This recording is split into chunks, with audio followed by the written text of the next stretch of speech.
नमस्कार विद्यार्थियों, एक बार पुनः आप सभी का स्वागत है, अभिनंदन है। आई होप आप सभी अच्छे होंगे और आपकी तैयारी भी अच्छी चल रही होगी। और हमारा चैप्टर चल रहा था साइंस का, कौन सा? कार्बन एवं उसके यौगिक, अर्थात कार्बन एंड इट्स कंपाउंड। और ये हमारी इसकी पार्ट नंबर 7 है। इस क्लास की ये जो चैप्टर है इसका 7 नंबर पार्ट है ये। ठीक है। स्टार्ट कर लेते हैं क्लास को। तो आज हम पढ़ेंगे क्या? एथेनोइक अम्ल के बारे में, एथेनोइक एसिड के बारे में बात करेंगे। तो स्टार्ट कर लेते हैं। तो सबसे पहले हमारे पास आता है क्या? एथेनोइक अम्ल। जो एथेनोइक अम्ल है उसके बारे में बात करेंगे। पहली बात, एथेनोइक अम्ल है, इसमें कौन सा फंक्शनल ग्रुप है? तो इसमें फंक्शनल ग्रुप है कार्बोक्सिलिक अम्ल। कार्बोक्सिलिक अम्ल, ये क्या है? इसमें फंक्शनल ग्रुप है। और इसका फॉर्मूला क्या होता है? वो होता है सी डबल बॉन्ड में ओ और ये ओ एच, और इस तरफ ये एक संयोजकता और। तो इस प्रकार से इसका क्या होता है? फॉर्मूला होता है किसका? कार्बोक्सिलिक एसिड का। और कार्बोक्सिलिक एसिड है, इसका जो अनुलग्न होता है, अनुलग्न, वो क्या होता है? वो होता है ओइक एसिड, ओइक अम्ल होता है।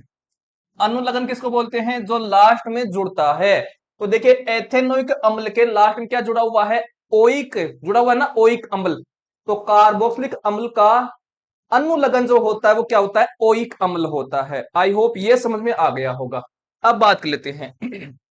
तो इसको सामान्यतः एसिटिक अम्ल भी कहा जाता है। तो एथेनोइक अम्ल का दूसरा नाम है एसिटिक अम्ल। अब देखिए, हम बात लेते हैं जो एसिटिक अम्ल ये किस में पाया जाता है? तो ये आपका सिरका में पाया जाता है। किस में पाया जाता है? सिरका में। और सिरका को इंग्लिश में बोलते हैं विनेगर कहा जाता है।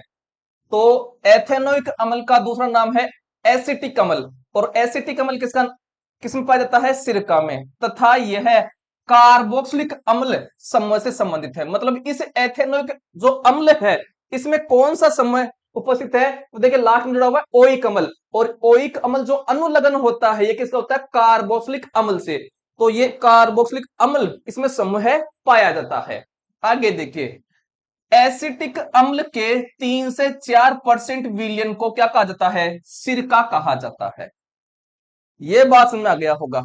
तो एसिटिक अम्ल का 3 से जो 4% होता है, जो विलियन होता है, सॉल्यूशन होता है, उसको कहा जाता है सिरका। और सिरका को इंग्लिश में क्या बोलते हैं? विनेगर कहा जाता है। एवं इसे आचार में परिरक्षक के रूप में इस्तेमाल किया जाता है। जो आचार हम डालते हैं ना, जैसे कैरी का, इसके अलावा हल्दी का, तो उसमें जीवाणु जीवाणु वृद्धि ना करें, मतलब जीवाणु उस आचार को खराब ना करे, इसके लिए इस एसिटिक अम्ल का उपयोग किया जाता है। ये जो एसिटिक अम्ल है वो जीवाणुओं की वृद्धि को नहीं होने देता है। किसमें? उस आचार में। ठीक है। तो इस एसिटिक अम्ल का उपयोग जो है ये आचार में परिरक्षक अर्थात प्रिजर्वेशन में किया जाता है। आचार को इंग्लिश में बोलते हैं पिकल बोला जाता है। आगे देखिए, आगे हमारे पास है शुद्ध एथेनोइक अम्ल, यानी प्योर एथेनोइक अम्ल का जो गलनांक है, गलनांक को इंग्लिश में बोलते हैं मेल्टिंग पॉइंट। वो होता है कितना? 290। और ये के लिखा हुआ है, के का मतलब होता है केल्विन। केल्विन ने यहां पर ताप दे रखा है। तो ध्यान रखना है, शुद्ध एथेनोइक अम्ल का जो गलनांक है अर्थात मेल्टिंग पॉइंट है वो 290 केल्विन होता है। और इसे इसलिए ठंडी जलवायु में शीत के दिनों में यह क्या हो जाता है? जम जाता है। मतलब इसका गलनांक क्या होता है? कम होता है। इसलिए जो जब सर्दी आती है, क्या आती है? जब विंटर सीजन आता है तो ये क्या हो जाता है? जम जाता है। इस कारण इसको क्या कहा जाता है? ग्लेसक एसिटिक अम्ल कहा जाता है। किसको कहा जाता है? शुद्ध एथिनोइक अम्ल को क्या कहा जाता है? ग्लेसक एसिटिक अम्ल। क्यों कहा जाता है? क्योंकि ये शीत के दिनों में क्या हो जाता है? जम जाता है। आई होप ये बात भी समझ में आ गई होगी। आगे देखिए, कार्बोक्सिलिक अम्ल कहा जाने वाला कार्बनिक यौगिकों के समूह का अभिलक्षण इसकी अम्लीयता होती है। मतलब जो ये एथेनोइक अम्ल है इसकी प्रकृति क्या होती है? तो वो होता है क्या? अम्लीय प्रकृति होती है। और हमने ये पढ़ा है क्या कि जो अम्ल है, अम्ल होते हैं, इसकी पीएच के बारे में हमने पढ़ा था। और इसकी पीएच रेंज क्या होती है? इसकी जो पीएच रेंज होती है वो होती है आपकी क्या 0 से तो अधिक और 7 तक होती है, ये रेंज होती है, ध्यान रखना है। 7 तो क्या होता है, 7 जिसकी भी पीएच होगी वो क्या होगा, उदासीन होगा, वो न तो अम्ल होगा न क्षारीय होगा। और उदासीन पीएच किसकी होती है, 7 पीएच किसकी होती है, वो होती है आसुत जल की, डिस्टिल्ड वाटर की होती है, आसुत जल। तो आसुत जल न तो अम्लीय होता है और न ही क्षारीय होता है। तो जो एथेनोइक अम्ल है, एथेनोइक अम्ल, एथेनोइक अम्ल, इसकी प्रकृति क्या हुई है, इसकी प्रकृति हो गई है अम्लीय प्रकृति, अम्लीय प्रकृति, अम्लीय नेचर का होता है। और इसका जो गलनांक है अभी हमने पढ़ा था, इसका गलनांक कितना होता है, वो होता है 290 केल्विन होता है। कितना होता है, 290 केल्विन होता है। और इस एथेनोइक अम्ल में कौन सा समूह है, कौन सा ग्रुप है, तो इसमें समूह है कार्बोक्सिलिक समूह है, कार्बोक्सिलिक अम्ल, ये समूह है। और इसका सूत्र क्या होता है, तो इसका सूत्र क्या होता है हमारे पास, ये होता है सी डबल बॉन्ड में ओ और ये ओ एच, ये होता है इसका सूत्र। और इस कार्बोक्सिलिक जो अम्ल है इसका अनुलगन क्या होगा, अनुलगन, तो इसका अनुलगन होता है क्या, ओइक अम्ल होता है, ओइक अम्ल। अनुलगन उसको बोलते हैं जो लास्ट में जुड़ता है। तो देखिए जो एथेनोइक है, क्या है ये, एथेनोइक, एथेनोइक लास्ट में देखिए ओइक जुड़ा हुआ है, ओइक अम्ल। तो देखिए ये कार्बोक्सिलिक अम्ल का अनुलगन है ओइक अम्ल, इसलिए एथेनोइक अम्ल में क्या है, कार्बोक्सिलिक अम्ल समूह है। ठीक है। इसके अलावा एथेनोइक अम्ल का ही दूसरा क्या नाम है, एसिटिक अम्ल, एसिटिक अम्ल नाम है। और एसिटिक अम्ल का जो एसिटिक अम्ल है इसका 3 से 4% जो विलेन होता है वही क्या कहलाता है, सिरका कहलाता है, विनेगर कहलाता है। ये बात समझ में आ गई होगी। आगे सुनिए, आगे फिर हमने क्या पढ़ा था कि जो आपका एथेनोइक अम्ल होता है इसका गलनांक 290 केल्विन होता है। तो ये क्या होता है, एथेनोइक अम्ल शीत के दिनों में, यानी विंटर सीजन में, शीत के दिनों में क्या हो जाता है, जम जाता है, ये जम जाता है। इसलिए जो एथेनोइक अम्ल होता है इसको ग्लेसक एसिटिक अम्ल भी कहा जाता है, ग्लेसक एसिटिक अम्ल कहा जाता है, एसिटिक अम्ल कहा जाता है। आई होप ये बात अच्छे से समझ में आ गई होगी। पहले हमने पीछे पढ़ लिया है, फिर आगे हमने इसका रिवीजन कर लिया है। फिर जो एसिटिक अम्ल है इसको किसमें काम में लिया जाता है, परिरक्षक के रूप में, आचार के परिरक्षक के रूप में काम में लिया जाता है। अब चलते हैं आगे की ओर। आगे देखिए, आगे अब पढ़ते हैं हम क्या, एथेनोइक अम्ल की अभिक्रियाएं अर्थात रिएक्शन ऑफ एथेनोइक एसिड। तो पहले हमारे पास आता है क्या, एस्टरीकरण अभिक्रिया। क्या होता है देखिए इसमें, तो एस्टर मुख्य रूप से अम्ल एवं एल्कोहल की अभिक्रिया से क्या होते हैं, निर्मित होते हैं। तो एस्टर का निर्माण किस किस से होगा, अम्ल व एल्कोहल की अभिक्रिया से होगा।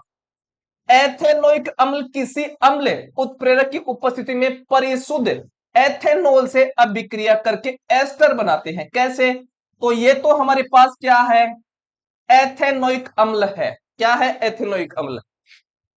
तो यहां पर लिख देता हूं, ये है, आपको दिख नहीं रहा होगा, ये है एथेनोइक अम्ल। ठीक है, ये एथेनोइक अम्ल है। इसकी अभिक्रिया करा रहे हैं किसके साथ, ये हमारे पास क्या है, एथेनॉल। देखिए एथेनॉल हमने पीछे पढ़ लिया था। और एथेनॉल का सूत्र क्या होता है, दिख नहीं रहा होगा, तो ये होता है C2H5OH होता है, C2H5OH। जब इन दोनों की अभिक्रिया कराई जाए और कोई अम्ल हो, किसी अम्ल की उपस्थिति भी होनी चाहिए, तब क्या बनेगा, हमारे पास ये एस्टर बन गया है, CH3, सी डबल बॉन्ड में O, ये O, फिर CH3, ये CH2, ये क्या है हमारे पास, एस्टर है, तो एस्टर बन गया हमारे पास। ठीक है, और CH3, और प्लस में ये क्या है, H2O है, जल है। तो इस प्रकार से ये एस्टर बनता है। तो एस्टर का निर्माण कैसे होगा? जब एथेनोइक अम्ल की अभिक्रिया किसके साथ कराएं? एथेनॉल के साथ कराएं। और एथेनॉल का सूत्र क्या होता है? C2H5OH होता है। और एथेनॉल का ही दूसरा क्या नाम है? एल्कोहल नाम है, पीछे क्लास में पढ़ लिया था। जब दोनों की अभिक्रिया कराएं और कोई अम्ल इसकी उपस्थिति में रहे, यानी कोई अम्ल की उपस्थिति में दर्शाएं इसमें, तब हमारे पास किसका निर्माण होगा? एस्टर का निर्माण होगा। ठीक है, और साथ में क्या बनेगा? वाटर बनेगा, जल बनेगा। तो ये क्या है? जल है। जल का सूत्र होता है H2O।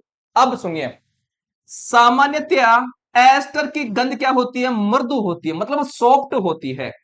इसका उपयोग, किसका उपयोग? इस एस्टर का उपयोग किसमें किया जाता है? इत्र बनाने में, जिसको बोलते हैं ना सेंट बोलते हैं, कपड़ों में सेंट छिड़कते हैं आप। इसके अलावा स्वाद उत्पन्न करने वाले कारक के रूप में भी किया जाता है, यानी भोजन को स्वादिष्ट बनाने के लिए, स्वाद बढ़ाने के लिए भी इसका उपयोग किया जाता है।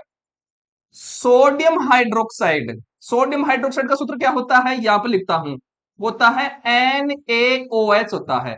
तो सोडियम हाइड्रोक्साइड से अभिक्रिया द्वारा जो एक क्षार है, जिसको बोलते हैं बेस बोला जाता है, एस्टर पुनः एल्कोहल एवं कार्बोक्सिलिक अम्ल का सोडियम लवण क्या करता है? बनाता है।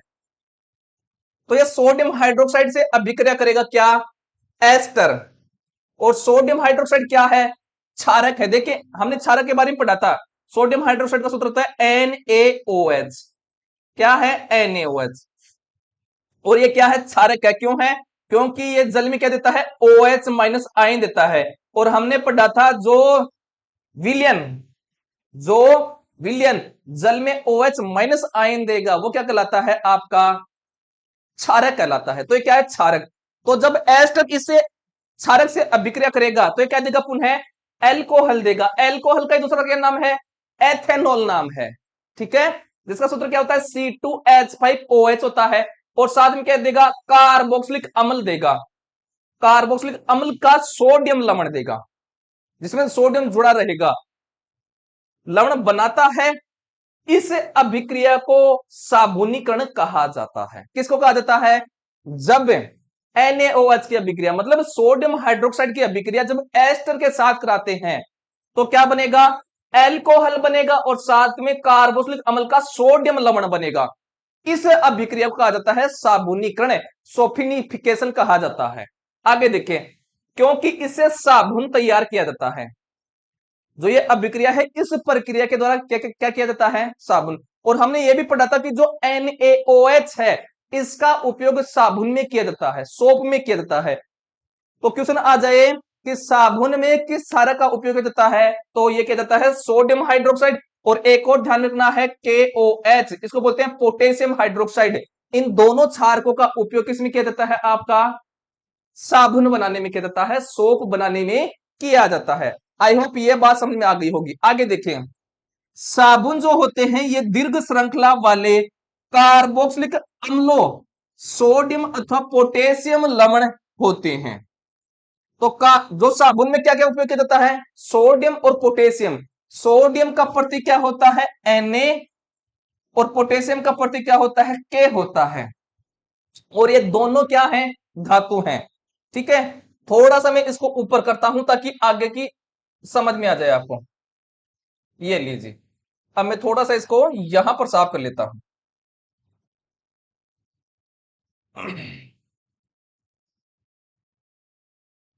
ये देखिए, तो ये हमारे पास है CH3COO, C2H5, ये है। जब NaOH की उपस्थिति में इसकी अभिक्रिया कराई जाएगी तो हमारे पास ये क्या बन गया है? ये तो बन गया हमारे पास क्या? एल्कोहल बन गया है, एल्कोहल। और एल्कोहल का दूसरा क्या नाम है? एथेनॉल नाम है, एथेनॉल। ठीक है, तो ये बन गया है। ये तो हमारे पास क्या था? एस्टर था ना, एस्टर।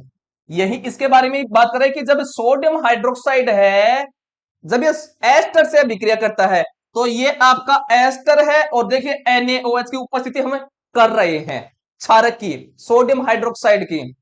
तो हमारे पास ये बोल रहा है पुनः क्या बन जाएगा, हमारे पास पुनः एल्कोहल बन जाएगा। देखिए एल्कोहल है और एल्कोहल का दूसरा क्या नाम है, एथेनॉल नाम है। और फिर बोल रहा है एल्कोहल बनेगा और साथ में कार्बोक्सिलिक अम्ल का सोडियम लवण। तो ये है कार्बोक्सिलिक अम्ल का सोडियम लवण, आपको दिखाई नहीं दे रहा, मैं लिख देता हूं। तो CH3COONA, ये क्या है, कार्बोक्सिलिक अम्ल का सोडियम लवण है। देखिए यहां पर सोडियम है और ये कार्बोक्सिलिक समूह है, इसलिए इसको बोलते हैं कार्बोक्सिलिक अम्ल का सोडियम लवण। ठीक है, तो जो साबुन होती है वो क्या होती हैं, दीर्घ श्रृंखला वाले कार्बोक्सिलिक अम्लों के सोडियम अथवा पोटेशियम लवण होते हैं। और जो ये अभिक्रिया है इसको क्या कहते हैं, साबुनीकरण कहा जाता है, सोफिनिफिकेशन कहा जाता है। आई होप ये बात अच्छे से समझ में आ गई होगी। अब चलते हैं हम आगे की ओर। आगे देखिए, आगे हमारे पास आता है दूसरी अभिक्रिया एथेनोइक एसिड में ही क्षारक के साथ अभिक्रिया। जो एथेनोइक अम्ल होता है उसकी जब क्षारक के साथ अभिक्रिया करें तो क्या होगा, तो खनिज अम्ल की भांति एथेनोइक अम्ल सोडियम हाइड्रोक्साइड जैसे क्षारक से अभिक्रिया करके लवण देता है। और लवण क्या बनेगा, सोडियम एथोएट या सोडियम एसिटेट बनेगा। साथ में क्या बनेगा, जल का निर्माण होगा। तो ये तो आपके क्या पास है NaOH, इसको बोलते हैं क्या, सोडियम हाइड्रोक्साइड, जो एक क्या है, क्षारक है, क्षार है। और ये हमारे पास क्या हो गया है, एथेनोइक अम्ल है। क्या है, एथेनोइक अम्ल। जब इन दोनों की अभिक्रिया हमने कराई तो हमारे पास ये बन गया CH3COONA। ये क्या है हमारे पास, सोडियम एथोनोएट। तो ये है सोडियम, यहां पर लिख देता हूं, सोडियम एथेनोएट है। और साथ में ये एस्ट्रो बन रहा है, अर्थात जल का निर्माण हो रहा है। तो जब क्षारक के साथ हमने अभिक्रिया कराई किसकी, एथेनोइक की, NaOH क्या है, क्षारक है, बेस है। और CH3COOH ये क्या है, एथेनोइक अम्ल है। ये एथेनोइक अम्ल का फॉर्मूला है। जब इन दोनों की अभिक्रिया कराई तो हमारे पास बना है CH3COONA बना है। और साथ में किसका निर्माण हुआ है, जल का निर्माण हुआ है। आई होप यहां तक आपको किसी प्रकार की तकलीफ नहीं हुई होगी। आगे देखिए, आगे तीसरी अभिक्रिया हमारे पास आ रही है क्या, कार्बोनेट एवं हाइड्रोजन कार्बोनेट के साथ अभिक्रिया। तो क्या होता है, जब कार्बोनेट के साथ अभिक्रिया होती किसकी, एथेनोइक अम्ल की, या फिर एथेनोइक अम्ल की हाइड्रोजन कार्बोनेट के साथ कराई। तो देखिए जब एथेनोइक अम्ल है, और एथेनोइक अम्ल का सूत्र क्या होता है, CH3COOH, ये होता है क्या, एथेनोइक अम्ल का फॉर्मूला। तो एथेनोइक अम्ल की कार्बोनेट एवं हाइड्रोजन कार्बोनेट के साथ अभिक्रिया करके क्या देंगे, एक तो देगा ये लवण देगा, सोल्ट देगा, एक देगा कार्बन डाइऑक्साइड, और साथ में क्या देगा, जल बनाता है। और इस अभिक्रिया में उत्पन्न लवण को क्या कहते हैं, सोडियम एसिटेट कहा जाता है। मतलब इस अभिक्रिया में जो लवण बनेगा, सोल्ट बनेगा, उसको कहेंगे सोडियम एसिटेट कहेंगे।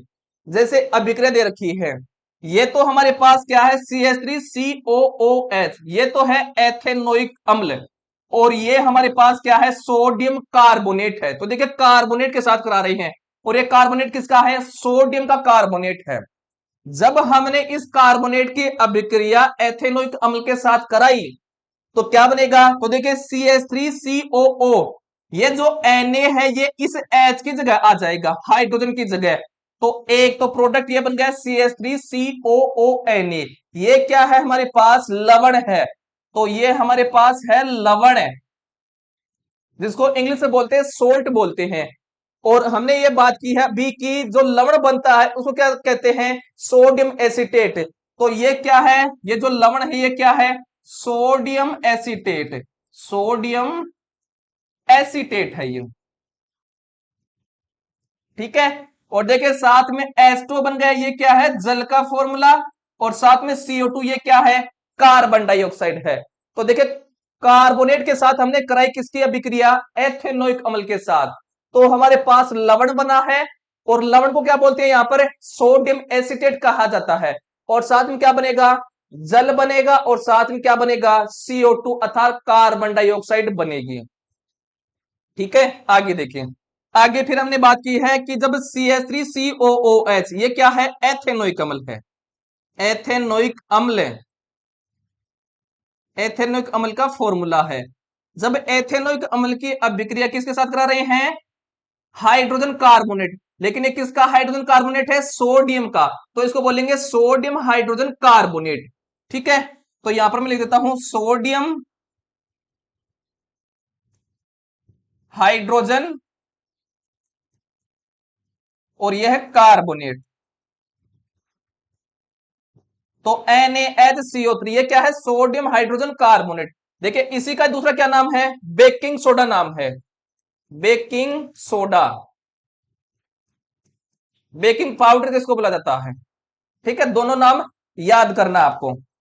तो जब एथेनोइक अम्ल की अभिक्रिया सोडियम हाइड्रोजन कार्बोनेट या फिर एथेनोइक अम्ल की अभिक्रिया, इसको दूसरा नाम क्या है, बेकिंग सोडा के साथ कराते हैं, तो क्या बनेगा, तो हमारे पास लवण बन गया CH3COONA। देखिए ये जो हाइड्रोजन है इसकी जगह तो क्या आ जाएगा, ये सोडियम आ जाएगा यहां पर, और ये हाइड्रोजन यहां पर चला जाएगा, तो किसका निर्माण हो जाएगा, हमारे पास ये हो जाएगा लवण का। और ये जो लवण बना है ये क्या है, लवण है। इस लवण को क्या बोलते हैं यहां पर, सोडियम एसीटेट, सोडियम एसीटेट बोलते हैं। और साथ में हमारे पास बन गया H2 अर्थात जल बन गया है, और साथ में क्या बन गया है, CO2 जिसको बोलते हैं कार्बन डाइऑक्साइड बन गया है। आई होप ये बात अच्छे से समझ में आ गई होगी। ठीक है, ये आगे पढ़ेंगे कल की क्लास में, तो एक बार ये समझिए। तो हमने आज पढ़ा क्या, एथेनोइक अम्ल के बारे में। एथेनोइक अम्ल, कलर दूसरा लेता हूं। तो आज की क्लास में हमने पढ़ा है एथेनोइक अम्ल, एथेनोइक अम्ल,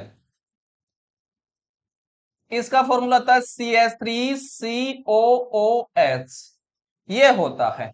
फिर हमने इसकी अभिक्रिया पढ़ी है ना, क्षारक के साथ, सोडियम हाइड्रोजन कार्बोनेट के साथ, फिर हाइड्रोजन कार्बोनेट के साथ। तो ये आज की क्लास में हमने अच्छे से इसको पढ़ लिया है। आपको भी इसको ध्यान से पढ़ना है, क्योंकि एग्जाम में यहां से क्वेश्चन आने की संभावना रहती है। यहां से छोटा क्वेश्चन भी आ सकता है और बड़ा क्वेश्चन भी, यहां से सीधा क्वेश्चन भी पूछ सकता है कि एथेनॉल जो अम्ल है इसमें कौन सा समूह है, तो इसमें कौन सा समूह है, कार्बोक्सिलिक समूह है। कौन सा समूह है मैं बता देता हूं दोबारा, इसमें समूह जो है, समूह है वो क्या है, कार्बोक्सिलिक समूह है, कार्बोक्सिलिक अम्ल समूह है, ये है। क्यों है, क्योंकि जो कार्बोक्सिलिक अम्ल है जो होता है इसका जो अनुलग्न होता है, अनुलग्न वो क्या होता है, ओइक अम्ल होता है, ओइक अम्ल। और देखिए आपका जो एथेनोइक अम्ल है इसके लास्ट में देखिए ओइक अम्ल जुड़ा हुआ है, तो ये किसका अनुलग्न है, ये इसका है कार्बोक्सिलिक अम्ल का। इसलिए एथेनोइक अम्ल में जो समूह है वो कार्बोक्सिलिक अम्ल समूह है। और ध्यान रखना आपको पूछ सकता है कार्बोक्सिलिक अम्ल का सूत्र क्या होता है, तो इसका सूत्र होता है ये, इस प्रकार से इसका ये फॉर्मूला होता है, किसका, कार्बोक्सिलिक अम्ल समूह का। ठीक है, और अनुलग्न क्या होता है, ओइक अम्ल होता है। और इस एथेनोइक अम्ल का जो गलनांक है वो कितना होता है, तो इसका गलनांक होता है 290 केल्विन। ठीक है, तो आज की क्लास में हमने पढ़ लिया है एथेनोइक अम्ल, जिसमें कार्बोक्सिलिक अम्ल उपस्थित था। तो ये आपको अच्छे से समझ में आ गया होगा। अगली क्लास में हम बात करेंगे साबुन और अपमार्जक के बारे में, ताकि अगली क्लास में चैप्टर आपका कंप्लीट हो जाएगा। देखिए धीरे धीरे हम थोड़ा थोड़ा पढ़ करके इसी प्रकार से चलते रहेंगे, ताकि हमें अच्छे से समझ में आए और हमारा रिवीजन भी होता रहे, ताकि हमें अच्छे नंबर प्राप्त हो सके। आज के लिए इतना ही करते हैं, धन्यवाद।